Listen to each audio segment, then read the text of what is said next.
Part 3 में पढ़ने वाले तमाम विद्यार्थियों को जो हिस्ट्री ऑनर्स रखे हुए हैं, एक बार पुनः मेरे यूट्यूब चैनल में वेलकम है।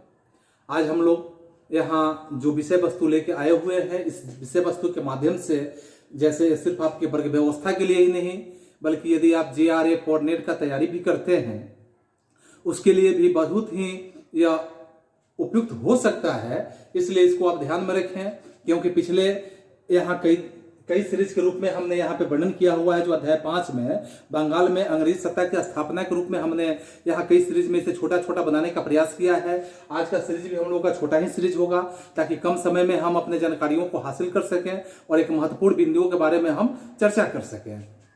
तो इस बिंदु में हम देखेंगे कि बंगाल में दैत्य शासन, तो बंगाल में दैत्य शासन की स्थापना, इस दैत्य शासन की परिभाषा के बारे में जानेंगे। दैत्य शासन क्या होता है, दैत्य शासन किसे कहते हैं। तो इसे जानने से पहले हम यहाँ बंगाल की जो वस्तु स्थिति होता है, इस वास्तविक दशा को हम समझेंगे कि बंगाल की जो वास्तविक दशा थी वह वास्तविक दशा किस प्रकार की थी।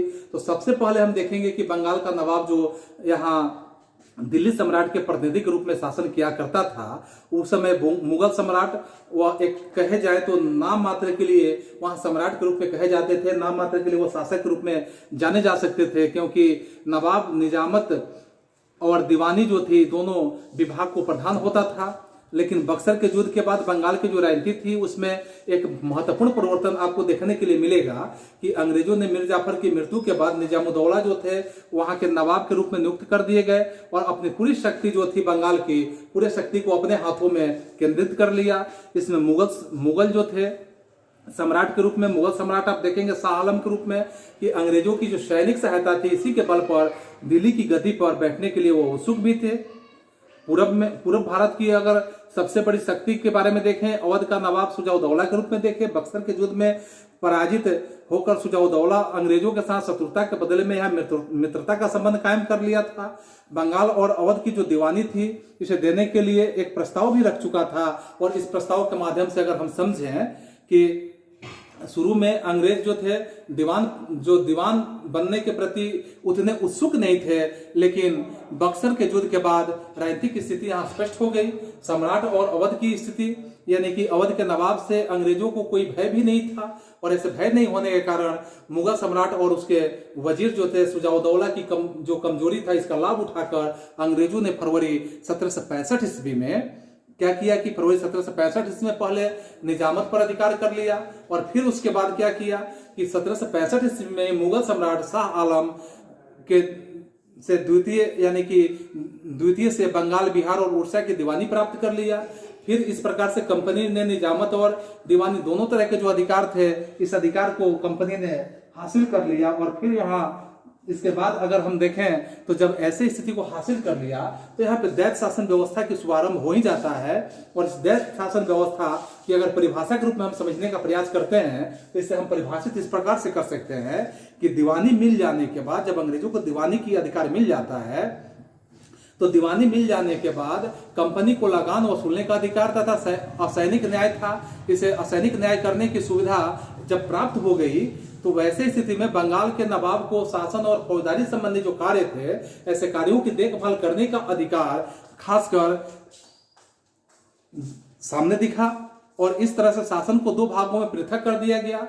शक्तियां जो थी कायम कर दी गई, और एक शक्ति कंपनी की थी और दूसरी शक्ति जो थी दूसरी तरफ बंगाल के नवाब की थी। इस तरह से शासन व्यवस्था को ऐसे शासन व्यवस्था को हम दैत्य शासन व्यवस्था के रूप में निश्चित रूप से कर सकते हैं। अर्थात अब सीधे शब्दों में जाने कि जिस व्यवस्था को संचालित करने के लिए यहाँ जनता को या प्रजा को दो तरह के करों का भुगतान करना पड़े, दो तरह के शासन व्यवस्था के अधीन रहना पड़े, तो वैसे शासन व्यवस्था को जहाँ दोहरी शासन स्थापित किया गया हो, दीवानी, फौजदारी, और इसके बाद वहां का यानी कि अलग अलग तरह से दो तरह से शासन करने की बात आए तो उसे हम कहेंगे कि दैत्य शासन व्यवस्था। यानी क्लाइव ने ऐसे वस्तु स्थिति का सही तरह से मूल्यांकन करके दीवानी प्राप्त कर लिया था, और दीवानी जो था यह मुगल सम्राट शाह आलम के द्वारा ही दे दी जा चुकी थी पहले, और उसका विरोध जो था न भारत के नवाब कर सकते थे और न ही कहा जाए कि इंग्लैंड की सरकार ही कर सकती थी। यूरोप की अन्य जो शक्तियां थी, इस शक्तियों के द्वारा भारत में विरोध करने की संभावना भी नहीं रह गई थी, क्योंकि जो यूरोप की शक्तियां थी वे सभी के सभी लगभग नष्ट प्राय हो चुके थे, तो ऐसी संभावनाएं भी नहीं थी। इसके साथ आप कहेंगे कि दीवानी के अधिकार का प्रयोग करके, यानी दीवानी का अधिकार का प्रयोग करने से कंपनी एक अपना सक्षम स्थिति को स्थापित कर लिया था। इस तरह से परिस्थितियों का मूल्यांकन करके क्लाइव ने 1765 ईस्वी में दैव शासन व्यवस्था को शुरू कर लिया। पुनः दीवानी प्राप्त कर लेने के बाद कंपनी जो था बंगाल सूबा में सर्वोपरि स्थिति में आ चुका था, लेकिन कंपनी शासन का प्रत्यक्ष उत्तरदायित्व जो था इसे संभालने के पक्ष में भी नहीं था। क्लाइव की दृष्टि में शासन व्यवस्था जो था, यह शासन व्यवस्था का दायित्व लेने पर कंपनी पर, यानी कंपनी के अगर कहे जाए तो कंपनी के व्यापार पर एक धक्का भी लग सकता था, एक कुठाराघात चोट भी लग सकता था। इस तरह से बंगाल में शासन जो था, यह शासन व्यवस्था यानी दो भागों में बांट दिया गया, वैदेशिक संबंध और वैदेशिक संबंध। इसके बाद सैनिक और जो राजस्व था, इस राजस्व का उत्तरदायित्व यहाँ देखा जाए तो कंपनी ने अपने हाथों में ले लिया था, और न्याय और लगान वसूलने का जो काम था वो भारतीय अधिकारी को सौंप दिया गया था। बंगाल में न्याय के नाम पर अगर कहा जाए कि न्याय और लगान जो था, इस लगान संबंधी कार्यों की देखभाल के लिए 2 नायब नाजिम की नियुक्ति की गई, और जो नायब नाजिम थे, इसकी नियुक्ति की बर्खास्तगी का जो यहाँ पे अधिकार था कंपनी के हाथों में था। बंगाल के नवाब के 53 लाख रुपये वार्षिक पेंशन दिया गया था। जो प्रस्तावित यहाँ योजना था, योजना के अनुसार में बंगाल का अगर हम देखें कि बंगाल की स्थिति को, कि ये जो योजना बनाया गया था, बंगाल के नवाब नाजिम मोहम्मद रजा खां को बनाया गया, और बिहार में फिर से नायब जो थे नाजिम सिताब राय को बनाया गया, और इन दोनों व्यक्तियों को नियुक्त करने का काम कंपनी के माध्यम से किया गया। पुनः बंगाल के नायब जो थे, बंगाल के नायब नाजिम का कार्यक्षेत्र जो था मुर्शिदाबाद में, तथा बिहार के जो नायब थे नाजिम का कार्यक्षेत्र पटना में बना दिया गया।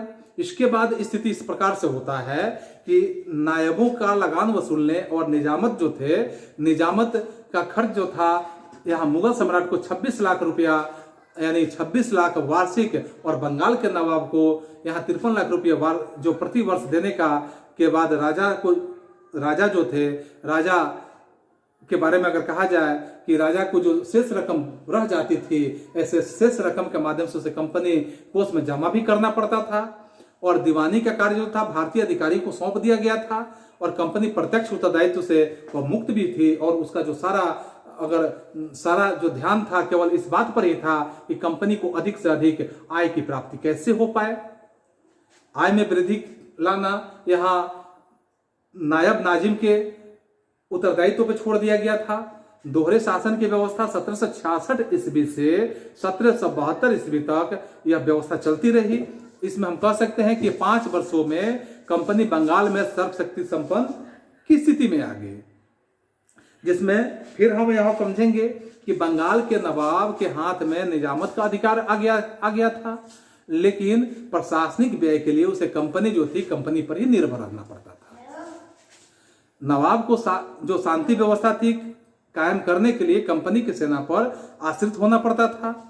कुल मिलाकर नवाब जो थे स्वयं किसी प्रश्न पर निर्णय लेने की स्थिति में भी नहीं थे। इस कारण नवाब का जो यहाँ बंगाल का नवाब थे नाबालिग थे, और उसे इससे संरक्षण की आवश्यकता भी थी। ऐसी अवस्था में कंपनी की ओर से जो मोहम्मद रजा खां थे, उनको नायब दीवान के अतिरिक्त नवाब नाजिम के पद पर पदमुक्त किया गया, यानी उसी पे उसे पदस्थापित किया गया। मोहम्मद रजा खां अंग्रेजों को कहा जाए कि अंग्रेजों का बहुत बड़ा विश्वास पात्र था, और इस विश्वास पात्र के कारण वह अप्रत्यक्ष रूप से मुर्शिदाबाद राजा खां की नियुक्ति से कंपनी की जो स्थिति थी, इस कंपनी की स्थिति में प्रशासन पर वह हावी भी हो चुका था।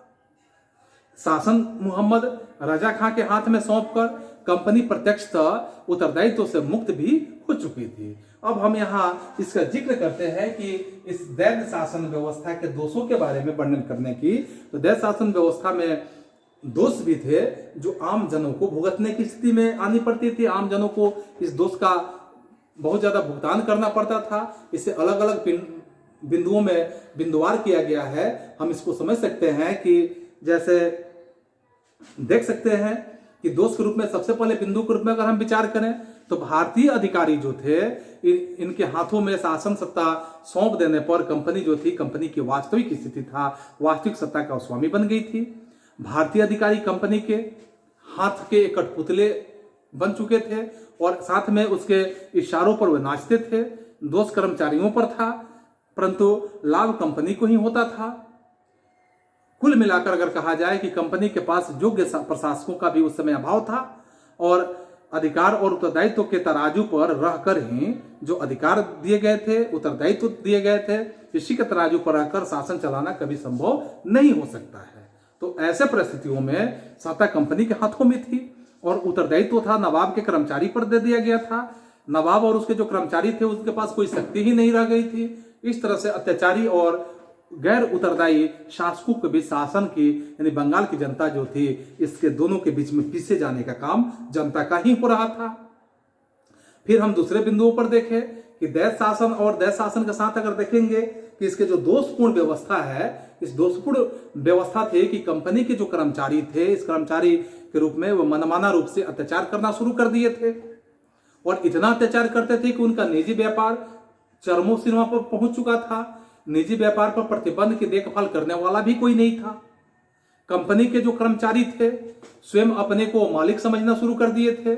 दस्तक का उपयोग करके वे राज्य की आय में कमी जब आ चुकी थी तो और भारतीय व्यापारियों के लिए प्रतियोगिता करना बिल्कुल कठिन हो चुका था, क्योंकि बंगाल, बिहार और उड़ीसा के आंतरिक व्यापार था, इस पर कंपनी का एकाधिकार स्थापित हो चुका था और इस एकाधिकार का प्रयोग करके भारतीय व्यापारियों की रोजी रोटी छीनी जा रही थी, जिसमें हजारों व्यापारी दाने दाने के लिए मोहताज हो चुके थे। भारतीय कंपनी में अगर देखा जाए कि भारतीय व्यापारी समृद्ध और धनी थे, लेकिन कंपनी के जो कर्मचारी थे, कर्मचारियों के द्वारा उन पर इतना अत्याचार, इतना जुल्म ढाया जा रहा था कि वे व्यापार बंद कर देने में ही अपनी भलाई समझना शुरू कर दिए थे। तो आप देख सकते हैं दैत शासन का क्या क्या प्रभाव आपके सामने प्रकट हो रहा है। पुनः हम तीसरे बिंदुओं पर अगर विचार करें तो इसमें देखेंगे कि दैत शासन व्यवस्था जो था, इसके फलस्वरूप जो भू राजस्व में वृद्धि हुई। पुरानी प्रथा में अगर देखते हैं तो पुरानी प्रथा के अनुसार नियमित रूप से लगान देने वाले जो जमींदार थे उनको हटाया नहीं जाता था, लेकिन क्लाइव ने लगान देने के लिए नीलामी की प्रथा प्रारंभ कर दी। अधिक लगान देने वाले जो ठेकेदार थे उनको 1 वर्ष के लिए भूमि भी दी जाने लगी।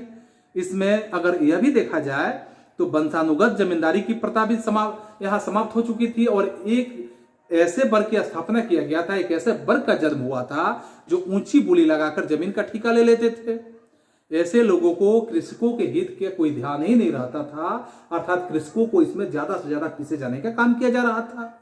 लगान की मात्रा में 3 गुनी वृद्धि हो गई और ठेकेदारों के द्वारा अधिक से अधिक लगान वसूल किया जाना शुरू किया। दीवानी प्राप्त करने वाली जो व्यवस्था थी, इस दीवानी प्राप्त करने से पहले यानी दीवानी प्राप्त करने के पहले जो वार्षिक आय था वो 80 लाख रुपए की स्थिति में था, लेकिन बाद में इसे 1966 और 67 के दशक में देखेंगे कि 1966 और 67 में यह बढ़कर 2,24,67,500 रुपये पे पहुंच गया। ठेकेदारी की प्रथा जो थी, इस प्रथा से कंपनी की आय में वृद्धि होने लगी और कृषकों को ठेकेदारों के मनमाने अत्याचार का शिकार होना पड़ रहा था। कृषकों को प्रतिवर्ष लगान अधिक देनी पड़ती थी, जिसमें कंपनी का यह स्थिति था कि संचालक मंडल, कंपनी के जो संचालक मंडल थे, ऐसे लगान में वृद्धि करना चाहते थे, क्योंकि वे चाहते थे कि भारत से अधिक आयात करके अधिकाधिक लाभ कमाया जा सके। लेकिन स्थिति ऐसे बन गई कि बढ़ती हुई लगान का भार जो था वो प्रति वर्ष किसानों पर पड़ने लगा था। कृषि के विकास के प्रति कंपनी और ठेकेदार जो थे दोनों ही उदासीन हो चुके थे। दोनों की स्थिति बेहद ही खराब होते जा रही थी। ऐसी अवस्था में कृषि का यहाँ हम कहें कि निरंतर ह्रास होते जा रहा था और अगर आमिल और कंपनी के अधिकारी जो थे, कर्मचारी थे, इनका अत्याचार जो था, इस अत्याचार से तंग आकर किसानों ने खेती करना छोड़ दिया। भूमि पड़ती रहना स्थिति शुरू हो गई और किसान पर यानी किसान घर छोड़कर भागने की स्थिति में आने लगे। कृषि योग्य जैसे कहा जाए कि भूमि जंगल में परिवर्तित होने लगा और भू राजस्व में से आय यहाँ कम होने की स्थिति में आ गई। फिर हम चौथे बिंदुओं पर अगर विचार करें कि इसके जो दोष हैं, इस दोषों के अगर चौथे बिंदुओं पर विचार करते हैं तो दीवानी के पहले बंगाल में कृषि और उद्योग जो थे इसके बीच में एक अच्छा समन्वय स्थापित था, और ऐसे समन्वय के बीच में बंगाल का उद्योग जो था वह विश्व के किसी भी देश से टक्कर लेने की स्थिति में था और किसी भी देश से टक्कर ले सकता था। लेकिन जैसे ढाका का मलमल विश्व के लिए प्रसिद्ध था, आप देखेंगे ऐसे। इसके बाद देखेंगे धातु, चर्म और लकड़ी का उद्योग जो था ऐसे विकसित जो अवस्था में था कि बंगाल से रेशमी, सूती वस्त्र में देखेंगे, चीनी देखेंगे, इसके बाद यहाँ नील देखेंगे, सोरा देखेंगे, नमक देखेंगे, इसका निर्यात किया जा रहा था। लेकिन दैव शासन से ऐसी व्यवस्था उत्पन्न हो गई कि रेशमी और सूती वस्त्र उद्योग बिल्कुल नष्ट होने की स्थिति में आ गए, और कंपनी का एक राजनीतिक उद्देश्य यह बन गया, कंपनी के जो कर्मचारी थे वहां अधिक खरीद कर रहने से यहाँ मूल्य बढ़ जाता था। इस तरह से कंपनी जो थी, कंपनी के जो गुमास्ते यहाँ कारीगर थे उनको पेशगी के रूप में या पेशगी रुपया देकर घर पर सामान तैयार करवाने लगे थे। सामान तैयार करवाकर या तैयार होने पर जो गुमास्ते कम दाम देकर यहाँ खरीदारों के रूप में अगर देखा जाए कि कारीगरों को तंग किया करते थे, और कारीगर जब वस्तुओं का स्तर गिराने लगे तो कारीगरों को गुमास्तों का एक भजन का शिकार भी बनना पड़ गया। वैसे स्थितियों में बुनकर और जुलाहे जो थे कपड़ा बुनना छोड़कर खेती के काम करने में व्यस्त हो गए, और मजदूरों की श्रेणी में वे आ गए। इच्छानुसार काम नहीं करने वाले कारीगर के जो स्थिति था अंगूठा काट लेने का काम किया गया। इसके बाद जो था कृषि के साथ बंगाल का उद्योग धंधा भी नष्ट हो गया, और भारतीय उद्योग को नष्ट करने का मुख्य कारण अगर हम समझें तो इंग्लैंड के जो नवविकसित उद्योग था, ऐसे नवविकसित उद्योगों का संरक्षण भी था। इंग्लैंड का जो यहाँ वस्त्रोद्योग था इसकी प्रगति करने लगा था, लेकिन बंगाल के जो यहाँ वस्त्रोद्योग थे उसके सामने वो प्रतिवर्ष टिक नहीं पाया था। इस तरह से मनमाने अत्याचार की नीति अपनाकर बंगाल की अर्थव्यवस्था जो थी और व्यापार था उसको, वैसे उद्योगों को नष्ट करने का काम भी किया गया। फिर हम पांचवें बिंदुओं पर विचार करें तो इसमें स्पष्ट रूप से कह सकते हैं पांचवें बिंदुओं पर कि दैव शासन व्यवस्था के ही फलस्वरूप आप देखेंगे कि कंपनी की आय में कमी होने लगी थी। भू राजस्व, व्यापार और उद्योग धंधे जो थे उसमें गिरावट के प्रश्न से कंपनी के लिए एक तरह के गंभीर संकट पैदा कर दिया था, गंभीर परेशानियां पैदा कर दी थी। इस तरह से क्लाइव के स्वदेश लौटने के बाद 1769 ईस्वी में कंपनी के द्वारा जो प्रबंधक थे, जिसे हम सुपरवाइजर के रूप में कह सकते हैं, इनकी नियुक्ति की गई। बंगाल का विभाजन 20 जिलों में कर दिया गया, इसे अलग अलग जिला बांटकर ताकि सुविधाजनक इसका संचालन भी किया जा सके। प्रत्येक जिले में एक अंग्रेज प्रबंधक की नियुक्ति कर दी गई। प्रबंधकों को लगान की वसूली के अतिरिक्त न्याय एवं किसान के अत्याचार से बचाने का दायित्व भी सौंपने का काम किया गया, लेकिन प्रबंधकों के द्वारा कोई लाभदायक काम नहीं हो सका। जिस काम के लिए नियुक्त किया गया था वैसे काम ये लोग नहीं किए। प्रबंधक स्वयं निजी व्यापार करने में व्यस्त हो गए, किसानों को न्याय देने या अत्याचार से बचाने के बदले स्वयं शोषक भी बन गए। और इसके साथ 1770 ईस्वी में बंगाल में भीषण अकाल पड़ा, हजारों हजार व्यक्ति इसमें मारे गए। और जैसे ही ऐसे संख्या में लोग मारे गए तो अकाल की स्थिति में कंपनी के द्वारा राहत की व्यवस्था संतोषजनक रूप से नहीं प्रदान की गई। पुनः इसका परिणाम आप देखेंगे कि अकाल पीड़ित क्षेत्र में भी लगान के दर में कोई कटौती भी नहीं की गई। 1770 ईस्वी में एक लगान समिति की स्थापना की गई, जिसका कार्यालय मुर्शिदाबाद और पटना में खोलने का काम किया गया। लगान समिति जो थी वह रेजिमेंट की सहायता के लिए बनाई गई थी, लेकिन यह समिति कलकत्ता के काउंसिल के अधीन नहीं थी। इस तरह से समिति के सदस्य जो थे कलकत्ता काउंसिल की उपेक्षा करने लगे, और कलकत्ता काउंसिल की उपेक्षा करने के बाद प्रबंधकों की तरह लगान समिति का परिणाम भी असंतोषजनक रूप से देखा जा सकता है। अब यहाँ हम विचार करेंगे कि दैव शासन व्यवस्था के परिणाम क्या हुए। तो दैव शासन व्यवस्था के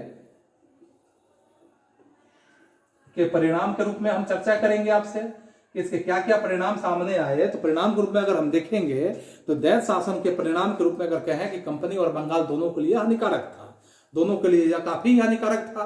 कंपनी के कर्मचारी कम ही दिनों में धनवान हो चुके थे, निजी व्यापार दैव शासन में चरम सीमा पर पहुंच चुका था, धन संग्रह करने का जो यहाँ लालच था या अंग्रेज कर्मचारियों को असैनिक काम करने के लिए विवश कर देता था। और इसके साथ साथ जो अगर कहा जाए कि व्यक्तिगत लाभों की तुलना में कंपनी की आय में भी कमी होने लगी थी। 5 वर्षों के अंदर कंपनी स्वयं यहाँ दिवालिये की स्थिति में आ चुकी थी। कंपनी के जो अधिकारी थे इंग्लैंड की सरकार को यहाँ 4 लाख पाउंड कर्ज के रूप में नहीं दे पाई, जिसमें बंगाल में कृषि की व्यवस्था, व्यापार और उद्योग धंधों के साथ साथ देखा जाए यह बिल्कुल नष्ट हो चुका था। और साथ में हम देखें तो भयंकर लूट के कारण आम जनता के बीच में तबाही मच चुकी थी, आम जनता बिल्कुल तबाह हो चुकी थी। और यह तबाही इतनी हो चुकी थी, किसानों ने लगातार यानी लगान देने की क्षमता नहीं रह गई थी, और जब किसान लगान नहीं देंगे तो कारीगरों की रोजी रोटी भी यहाँ मारी गई थी। इसके साथ साथ व्यापारियों को व्यापार भी बंद कर देना पड़ा। बंगाल की जो स्थिति थी यह इतनी बिगड़ गई कि पीड़ित प्रजा को अंग्रेजों के अत्याचार के विरुद्ध में न्याय देने का, अगर हम देखें तो यहाँ न्याय देने का एक असमर्थ था। और कंपनी के कर्मचारी के रूप में, जैसे हम देखें कंपनी के जो कर्मचारी जिनमें रिचर्ड वेनर ने स्वयं अपने बातों का व्याख्या करते हुए लिखा है एक इतिहासकार के रूप में कि यह देश जो निरंकुश एवं स्वेच्छाचारी शासकों के अधीन फलता फूलता रहा, अब बर्बादी की ओर अग्रसर हो चुका है। तो इस तरह से अगर कहा जाए कि देश शासन बंगाल के लिए अभिशाप तो था ही। अभिशाप के साथ साथ अगर देखें तो बंगाल में 1770 ईस्वी में भीषण अकाल जब पड़ा तो दैत्य शासन की विभत्स स्वरूप जो था स्पष्ट यहाँ यह विभत्स स्वरूप कर देता है, जिसमें दैत्य शासन पूर्ण रूप से असफल दिखता है। जिस 1972 ईस्वी में जब वारेन हेस्टिंग्स भारत में आते हैं तो उन्होंने दैत्य शासन को समाप्त करने का काम करते हैं। तो अब देखेंगे कि वारेन हेस्टिंग्स के माध्यम से दैत्य शासन की समाप्ति कर दिया जाता है। तो अब अगले बिंदुओं पर अर्थात आज हम लोग का आज का सीरीज यही समाप्त होता है। पुनः हम मिलेंगे, तब तक आप सभी को एक बार धन्यवाद।